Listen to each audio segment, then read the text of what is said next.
السلام علیکم، امید کرتی ہوں آپ سب بخیر و عافیت ہوں گے۔ آج کی ویڈیو بہت سنسنی خیز ہونے والی ہے کیونکہ میں لائی ہوں اپوا کے زیر اہتمام ہونے والے افسانوی مقابلے پیام رمضان کے نتائج، جو کہ اسپانسر کیا گیا ہے سر زبیر احمد انصاری کی طرف سے۔ تو اینڈ تک ہمارے ساتھ بنے رہیں کیونکہ ایک سرپرائز گفٹ بھی اناؤنس ہوگا ویڈیو کے اختتام پر۔ نتائج کی طرف بڑھنے سے پہلے آپ کو لے چلتے ہیں جج صاحبان کے تعارف کی طرف۔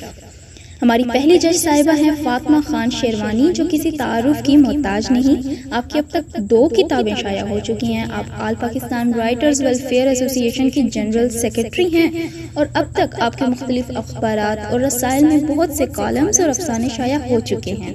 ہماری دوسری جج صاحبہ سمینہ طاہر بٹ، آپ کے خواتین کے تقریباً تمام بڑے ڈائجسٹوں میں لکھ چکی ہیں۔ اس کے علاوہ بہت سے آن لائن بلاگز اور ویب سائٹس پر بھی آپ کی تحریریں شائع ہو چکی ہیں۔ پرنٹ میڈیا کے بعد اب الیکٹرانک میڈیا تک آپ کی رسائی ہے۔ 2 سیریلز آپ لکھ چکی ہیں جو شوٹ پر جانے والے ہیں۔ آج کل ایکسپریس انٹرٹینمنٹ پر آپ کا ڈرامہ سیریل آنگن ٹیڑھا آن ایئر ہے اور ایک سوپ سیریل آن ایئر ہونے والا ہے۔ اس کے علاوہ اپوا کے بینر تلے شائع ہونے والے دونوں افسانوی مجموعے بزم سخن اور پیام رمضان کا بھی آپ حصہ ہیں، اور ایک اور افسانوی مجموعے خوابوں کا جزیرہ میں بھی آپ کا افسانہ شامل ہے۔ ہماری تیسری جج صاحبہ نایاب جیلانی۔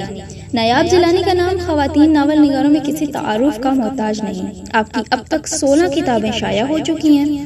آپ کے لکھے ہوئے ڈرامہ سیریل کوئی چاند رکھ نے ریکارڈ مقبولیت حاصل کی۔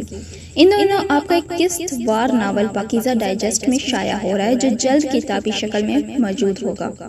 اور اب ہماری آخری جج صاحبہ اس مقابلے کے لیے فوزیہ امین ارباب۔ آپ کے ادبی افسانے اور پاپولر فکشن دونوں کتابیں اور ایک ہندکوں میں لکھا گیا سفر نامہ کریڈٹ پر ہے، اور ایک مشترکہ مائکرو فکشن کی کتاب بھی ہے۔ خواتین شعاع اور کرن کی مستقل لکھاری ہیں اور باقی سارے بڑے ڈائجسٹ میں بھی لکھ چکی ہیں۔ ادبی جرائد اور مجلات میں بھی آپ لکھتی ہیں۔ اب بات کرتے ہیں مقابلے کی۔ جی صحیح سنا آپ نے، لیکن اس سے پہلے آپ کے ساتھ مقابلے کی کچھ تفصیلات شیئر کرتے چلیں۔ پاکستان بھر سے 88 مصنفین نے حصہ لیا، جن میں سے 35 تحریریں اصول و ضوابط کی پاسداری نہ کرنے پر ریجیکٹ کر دی گئیں۔ بقیہ تمام تحریروں کا جج صاحبان نے باریک بینی سے مطالعہ کیا اور بہترین تحریروں کو شارٹ لسٹ کیا گیا۔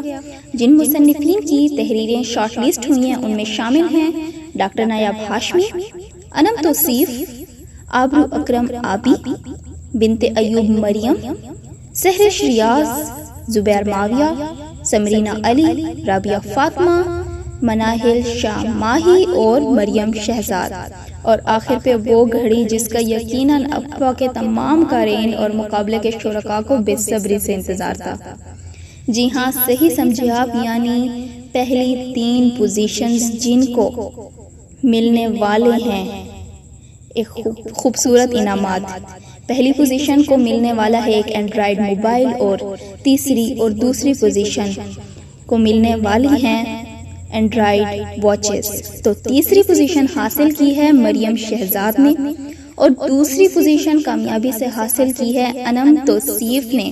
اور اب انتظار کی گھڑیاں ختم ہوئیں کیونکہ پہلی اور ہماری آج کی خصوصی پوزیشن کی اناؤنسمنٹ ہونے جا رہی ہے، اور یہ کامیابی سے حاصل کی ہے زبیر معاویہ نے۔ آپ سب فاتحین کو بہت بہت مبارکباد۔ تمام فاتحین سے گزارش ہے کہ اپنا نام بمائی ایڈریس اپوا کے آفیشیل نمبر پر بھیج دیں تاکہ آپ کے تحائف عید کے بعد ارسال کر دیے جا سکیں۔ شارٹ لسٹڈ کینڈیڈیٹس کی تحریریں میگزین اپوا میگزین پر اپلوڈ کی جائیں گی، اور تمام شرکاء کی تحریریں اپوا کی ویب سائٹ پر اپلوڈ کی جائیں گی، اور جو شائع کروانا چاہتے ہیں وہ کروا سکتے ہیں۔ اب چلتے ہیں سرپرائز گفٹ اور سرپرائز انعام کی طرف، جو انعام ہے winner of most watch time and most views کا، اور یہ سرپرائز گفٹ جیتنے والے کا نام ہے ناز علی نواز۔ بہت بہت مبارک ہو آپ کو۔